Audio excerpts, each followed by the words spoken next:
Today we're in Tiburon, just west of Sausalito. We're going to be taking the drone up, see what kind of compression shots we can get. I'm really going to focus on that 6X camera today on the DJI Mavic 4 Pro, this guy.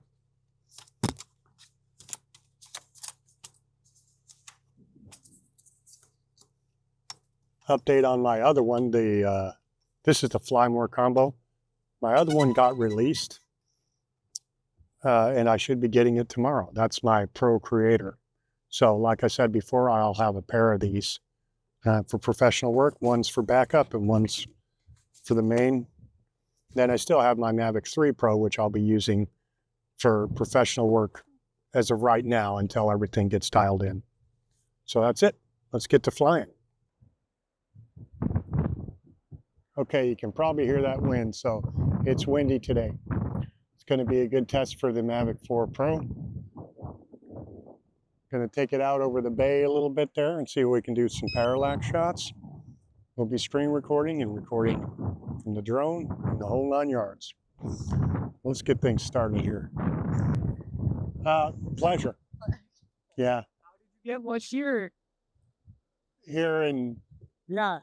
In the United States, you mean? It was not easy.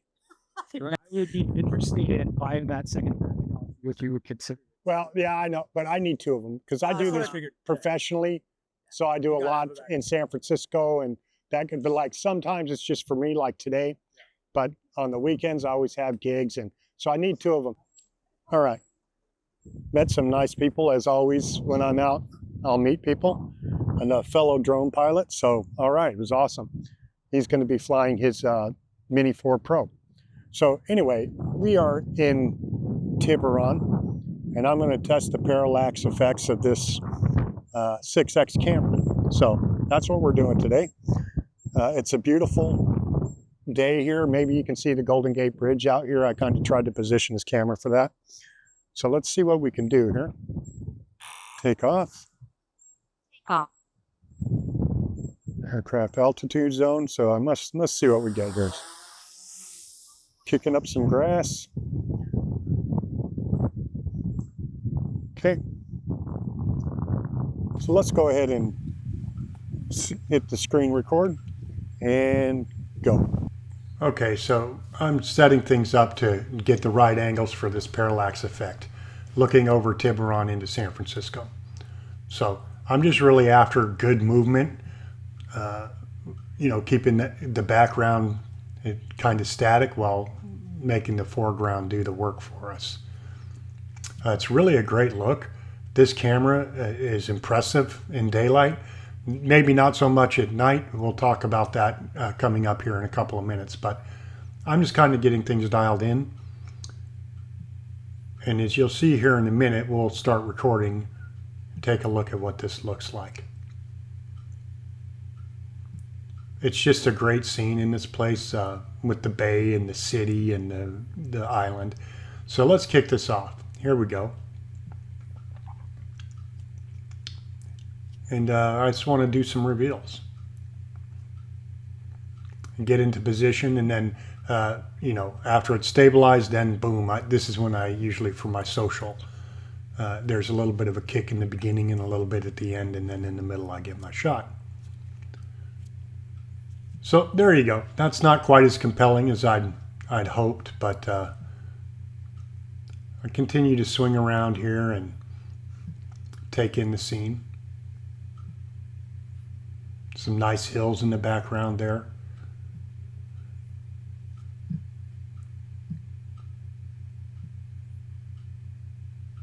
Really a beautiful day. Fog's starting to move in. This time of year it always moves in. This time of the afternoon especially.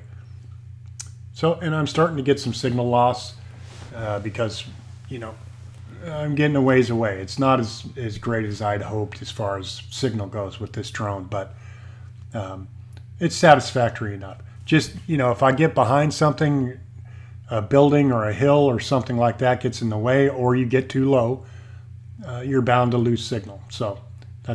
So I decided to pack it in and just move on to the next scene.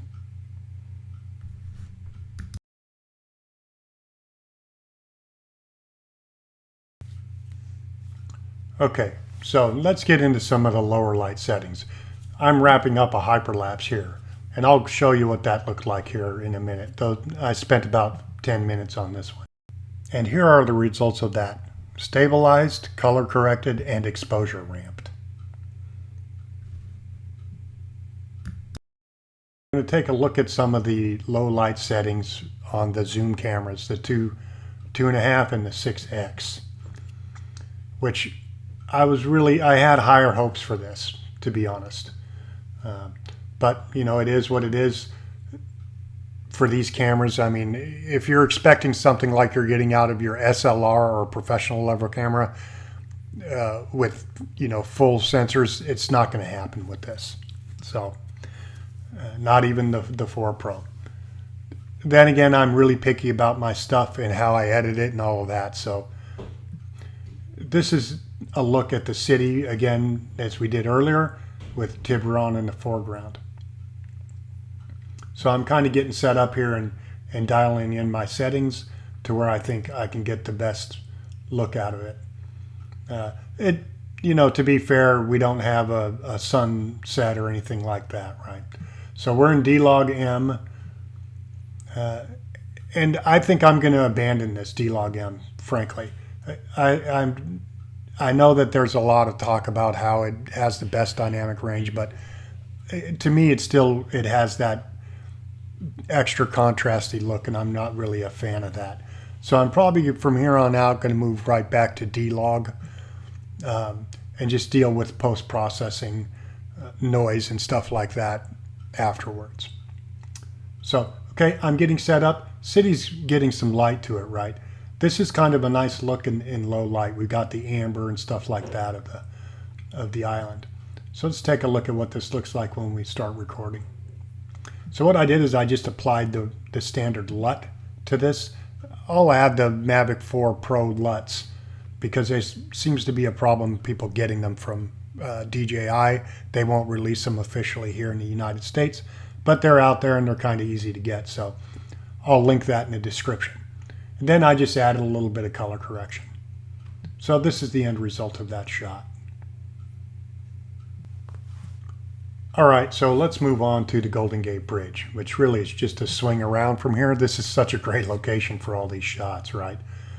You can get the city or the Golden Gate Bridge or whatever. So again, we're here in twilight. I'm not thrilled with this, frankly. It's noisy and a little crappy and kind of what I had on the Mavic 3 Pro, even the Cine version with ProRes is the video codec. So let's take a look at the actual output here, the video. And again, this is what the LUT applied, a little bit of contrast, a little bit of saturation. It's not bad. It's definitely better than what you'd get out of the Mavic 3 Pro. But I had higher hopes. So it is what it is. Not bad and usable in some situations, perhaps. And to be fair, I could have, you know, did this at a sunset, something like that, and had better colors and saturation for dynamic range. So let's wrap up with a couple of images. After all, this is my background. I'm a photographer at heart who's just gotten into drones over the last several years, but I've been a photographer for a lot longer. Also, if you enjoy this content, please like and subscribe. These are infinitely harder than my normal gun and shoot, you know, Instagram posts where I just go out and grab something and post-process it and add it. These take hours. I'm sure other YouTubers will attest to that same thing. So, thanks for watching.